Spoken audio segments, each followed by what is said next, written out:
What's good with YouTube, man? This is your boy Rojo. This is the Rojo Room. How y'all doing? So as you can tell by the title, man, today we're going to talk about the time that the gang task force ended up on my front lawn with a tank. Sounds crazy, huh? It was. So check it out, man. I'm in Contra Costa County. I'm in Pittsburgh. Two of my homeboys that got into it over some products, illicit products. You know what I'm saying? One of my boys, he's kind of like lightweight J-Cat. Kicks in my other boy's family door. Hold on. Let me tell you this first. My boy asked my other boy for some help, some consignment on some weight. Old boy came through, gave it to him. In exchange, he let him hold some jewelry, which outvalued the product, right? So money doesn't get paid, whatever. Dude breaks into the other dude's house, vandalizes the hell out of it, busts it up. Dude repays the favor, goes to his house, destroys his house. Man, it was a mess, right? So to make a long story short, one of them dudes is really with the business, kind of like lightweight special. So he kicks in dude's mom's door now, looking for one of the dudes with a chopper, okay? Dude runs out the back, bangs some fences, gets away. Because he knows dude ain't playing. He ain't no punk, I promise you that. But at the same time, he knows dude will let loose all 30 in it. You know what I'm saying? I got to mediate. I'm the big homie. So I get a hold of the one that's really special. And I'm like, hey, bro, can't be doing that, man. If you guys got an issue, you need to resolve it, man to man in a diplomatic manner. He wasn't trying to hear it. And I'm like, look, bro, this isn't open for discussion. There isn't no but what abouts. There isn't no negotiating. There isn't none of that. The most you guys are going to do is figure out a payment plan. And if you guys have to throw down like grown men, like I'm not even supposed to do this, but I give them that opportunity. You could do that, and then you're still going to work out a payment plan. You know what I'm saying? You got this product. Something happened, you owe the money, homie, straight up. The reason I involved in my business is because, obviously, I was going to see 25%. Not me personally, but I was going to collect it on behalf of what we had going on. Now, he kicks in the door, scares the mom, kids are in the house, he's tripping. Fortunately for him, they're not cop callers. So I get all this. So we come to the conclusion, like, hey, first of all, man, you need to get rid of that damn strap. The strap it's been around. You know what I mean? It's very illegal. You see the strap he had. So I'm like, just sell the strap, throw him the cash, and we'll consider that, an act of good gesture, leap of faith. Here's $1,500, $2,000, whatever I can get for this gun, and bam, we'll worry about everything else later. You know what I mean? You guys calm down for a week, whatnot. So we go to sell the gun.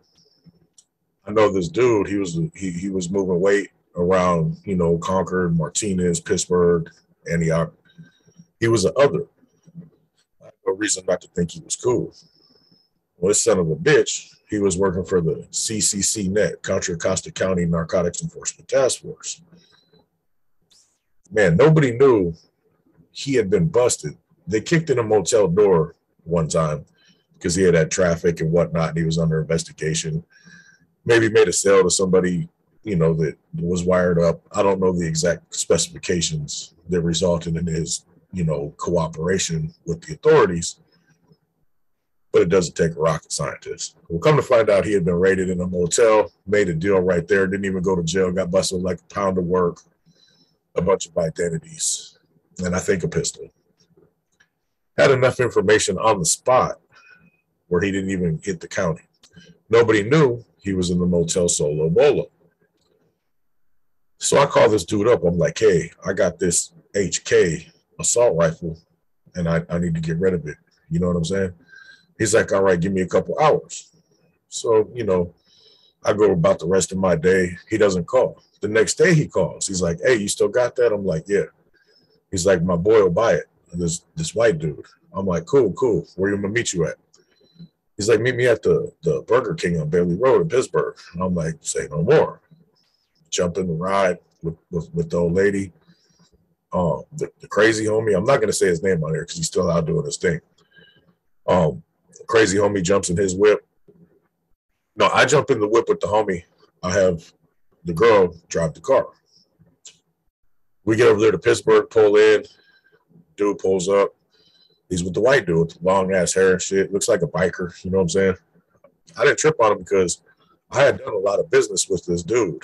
He went by the name Hawaii. His name is John Straley. I had done hella business with him and never had no problems. I gave him weight. He gave me weight. Man, he went shopping and used some traveler's checks, bought me hella shit. I thought he was solid. He gets out the car with the white dude. I go over to the Oldsmobile. I crack the trunk. I'm like, there it is there. The white dude's like, he looks at it, picks it up, messes with it in the trunk a little bit. He goes, man, this is exactly the one I wanted. That was like his code word. As soon as he said that, man, I swear to God, a van pulled up. Like 5 or 6 cops jumped out of it. A taxi cab pulled up. 3 cops jumped out of it, like a Honda Accord. Another couple cops. An unmarked police car. You know what I'm saying? There's like 15 cops with MP5s. Laid your boy down, laid the girl down, laid the homie down. We go to jail. It's like a Thursday. So I stay the whole weekend. Me and the homeboy end up being cellies. We're like, fuck, bitch ass motherfucker. Push his noodle back, right? On Monday, they hadn't filed charges on me or the girl. Old boy was on a parole hold. I wasn't on probation or parole. So after the 72 hours, they cut me loose. And I'm like, I'm not believing it, bro, because they were talking about, man, it's 18 years at 85%, just earlier that day when the public defender came to see me. So I get out of the front of the jail. The girl's already out there, and we boogie. We're like, oh, they made some kind of error.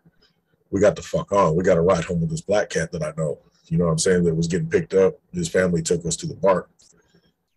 So anyway, to make a long story short, and avoid me from rambling because I could tell 2 hours of the story. I get back to the hood. You know what I'm saying? Nothing happens for a while. I get a driving on suspended because I got a DUI and I hadn't finished my drunk driving program or whatnot. So I get a driving on suspended, no big deal. Ticket right there, go home. I got a court date for like a month and a half.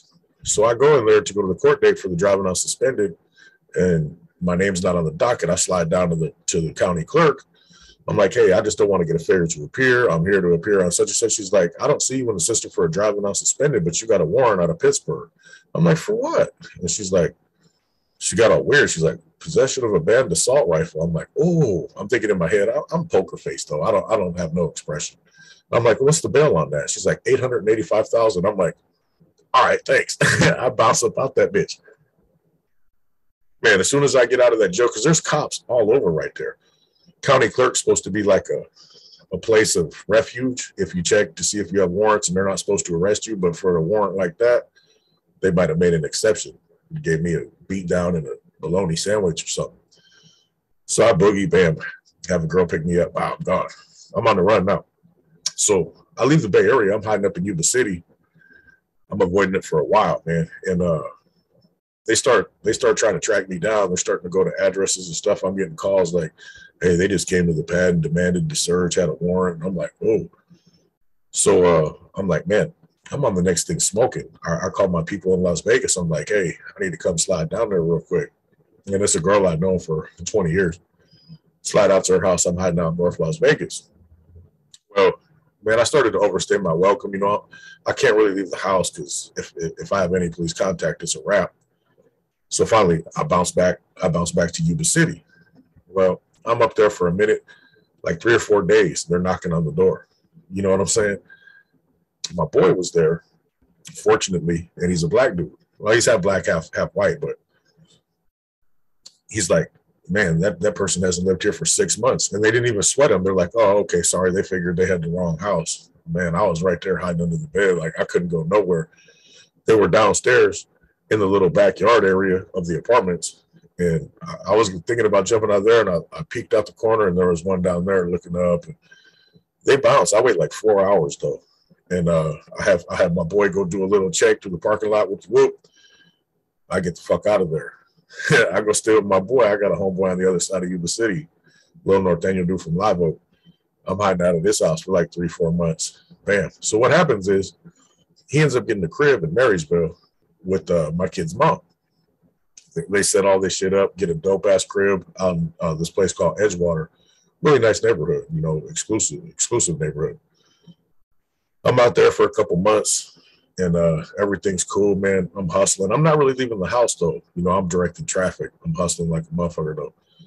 And man, one of my little homeboys got busted at Walmart trying to cash some counterfeit, and I think he gave me up. I'm not 100% sure, but everything was fine up until he had got busted at the Walmart. 6 a.m. comes by. We got a search warrant. They're kicking on the door, whatever. And man, I go outside and they're like, I'm in nothing but basketball shorts. Man, I'm hiding bangers, flushing deep. They were scared to come in because, man, when you type in as a law enforcement, like somebody's history that you're about to raid, when you're an NF member, it comes up as Department of Justice Violent Offender Network, and they got you listed almost like a terrorist.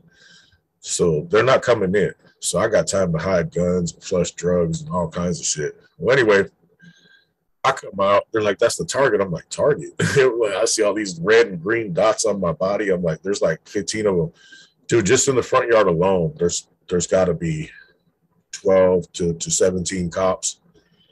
On my backyard, I had a sound wall, the cement walls that are on main intersections. They had ladders posted up against the back of that wall because it's like a 10-foot wall.